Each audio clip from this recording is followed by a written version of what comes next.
We're doing well. Your baseball team's 7-3 in the last 10. You've made a little bit of ground in the division and obviously leading the wild card chase.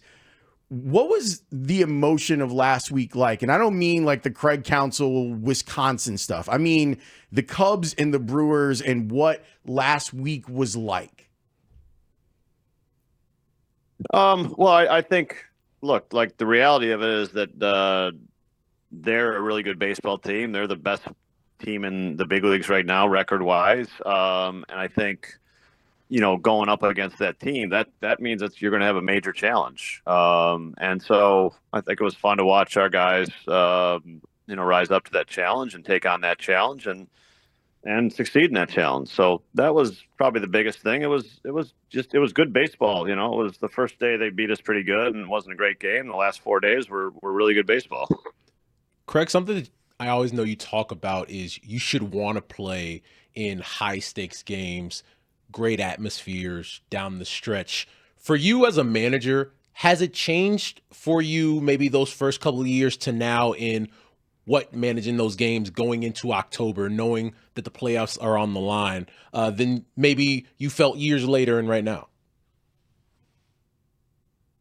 No, not a lot. I mean, I think, this is, a fun time of year. It's when, emotions get turned up. There's no question about it. And that makes it more fun. Sometimes it makes it, a little tougher on the loss for, the hour or so after the game. But it's when you're in it, it's why you want to be in it, to feel it and to be a part of the fun stuff and the hard stuff. And I've told our guys that a number of times. It's like, you're going to feel the good stuff and you're going to feel the bad stuff just more this time of year. And don't run away from it. Just feel it and then, move on. Because that's what we love to do. And we're lucky to be here. On this road trip, Kyle Tucker has been a menace at the plate. He has been back to doing what he has done for most of the year. Inside of that struggle with Kyle Tucker, what were the things that you felt it was important for him to know? And what things as a manager did you feel like you needed to know to either keep putting him in the lineup or sitting him down? Oh man, I don't know if I have a great answer to that one. I mean, that this is when you use your experience and you use your this is a gut feel thing. You're kind of taking your experience from watching players and for 30 years in the game, and you're making calls based on that and what you see. There's no, obviously the numbers were not great, and he was struggling. And you try to worry. I think most importantly, you think about the person. You stop kind of thinking about the baseball player, and you just think about the person. And I think those are when you get those decisions right. Results are not always the truth of what's happening. So I always tend to ask people involved, like the numbers for Kyle in these games against the Angels and have been good. Has the process been good? How would you describe the at-bats? Well, yeah. I mean, it's hard to complain about process when the ball goes 380 feet into the stands. Facts.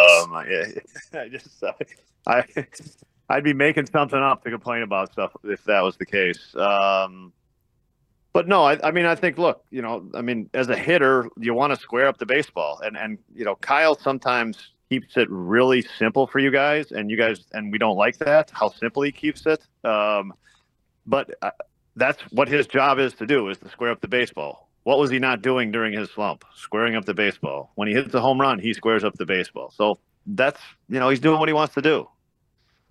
Craig, too simple? No. I think baseball, something you boil it down, throw the ball, hit the ball, catch the ball. No, I get it. It's supposed to be simple, but there are so many times, like in sports in general, where you go, oh, well, that result was great, but was the process sustainable? That's why I like to ask. Like I just like to know. Yeah, I hear you. Yeah, I mean, I think in the hitting place, I think when you're going through slumps, you're kind of, it's a little bit of trial by error, and I think you kind of end up going pitch to pitch and at bat by at bat, maybe trying some things. in the end, what you need to confirm an adjustment you've made is a ball squared up. That's what you need, right? And Kyle got some of those this weekend, and it's it just helps you, man. It helps you mentally as much as physically. Craig, your starting staff was kind of under the microscope, especially going into the trade deadline, and they've been able to, be one of the best groups, if not the best group in baseball. And a big part of that has been Cade Horton, who has a sub-1 ERA in the second half. I know the fastball was something that he kind of struggled with early on when he first got called up, and it's been really good as of late. Is there anything that you've seen in his starts, specifically with the fastball, that has made that pitch come to life recently? Yeah, it's interesting. I mean, I think his fastball is it's really unique, I think, and I think he's got some more some more room for growth with it. But what's so unique about it is that we call it like a cut fastball, which means it goes away to a right-hander and into a left-hander, and he doesn't always have complete control over how much or how little it's going to cut. It's just kind of how the ball comes off his fingers, like pitch to pitch. And Justin Steele has a little bit of this going on too, but the ball's just moving, at 96 miles an hour, and the hitter just can't, especially the left-handed hitter, really has a hard time of getting the barrel to that pitch. And so he's able to just attack so aggressively in the zone. And as long middle pitches still get hit, but as long as you kind of just stay out of the middle, the fastball just plays so well anywhere in the strike zone. I know, because he's been so locked in, you almost don't want to mess with him. But obviously he only pitched 34 innings last year, and I know that's something you guys have been mindful of with limited off days. In the last month of the season, I think you guys have 3 off days. Is there any maneuvering to try to get him any more rest, knowing that you have, big goals in mind for the postseason, or do you just let his body kind of tell you guys what you need to do as far as rest is concerned? Yeah, I mean, we've been we're about 6 starts into definitely limiting his pitches every start. Making a big effort to limit his pitches. So he's only got the 80 pitches, I think, once, and that was really because of a 10 pitch at bat.